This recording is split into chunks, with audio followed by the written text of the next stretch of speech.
Hey guys, Trevor Pritchard here from TD Pritchard Outdoors. Today I want to talk to you all a little bit about fall time fishing. And I want to help you guys cut down a lot of confusion on it and really help you simplify things down by showing you probably the most consistent pattern that you can use out there during the fall. What I like to do is I like to go back to the very backs of these creeks and pockets and find the shad. Because when you find the shad, the bass are going to be right behind them and nearby them. So by doing this, it really helps me cut down a lot of water and find the bait, which then the bass are going to be nearby. But before I get to the lake, I need to get myself set up for success with the right combo. For my rod, I like to use a 7-foot medium action. It allows me to finesse the fish coming back in towards the boat so that he won't come and button on you. For my reel, I like to use a 6:4 to 1 gear ratio. It's about a medium pace so that if I need to speed up, I can, but also if I need to slow down for that particular day, I can do that as well.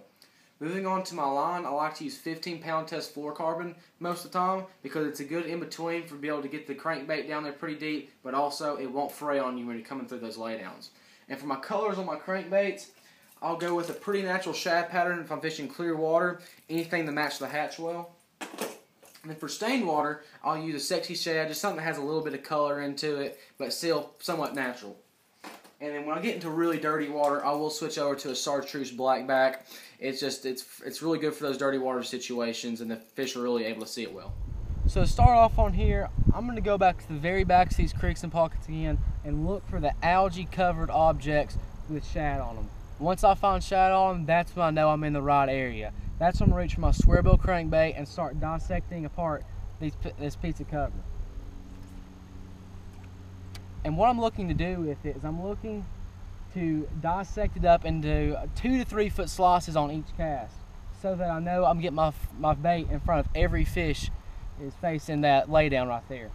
And I may spend 10, 15, 20 minutes on the same piece of cover right here if I feel like I know there's a fish on it, because sometimes it's just aggravating that fish into biting. Fishing these crankbaits on laydowns, it's a given. You're going to get caught up sometimes. But I want to help you keep this down to a minimum by using just one simple technique. Instead of cranking your reel when you get up over to the piece of cover, instead of doing that, you want to just drag it over with your rod tip. You just want to be real finesse with it. It really helps you bring that crankbait over a lot better and not get caught up as much.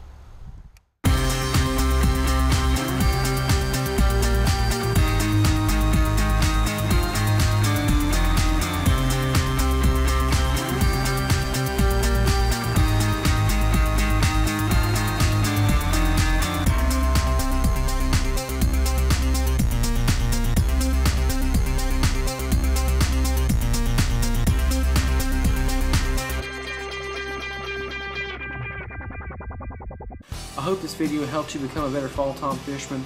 If you have any questions, leave them in the comment box below, and please subscribe for more videos to come.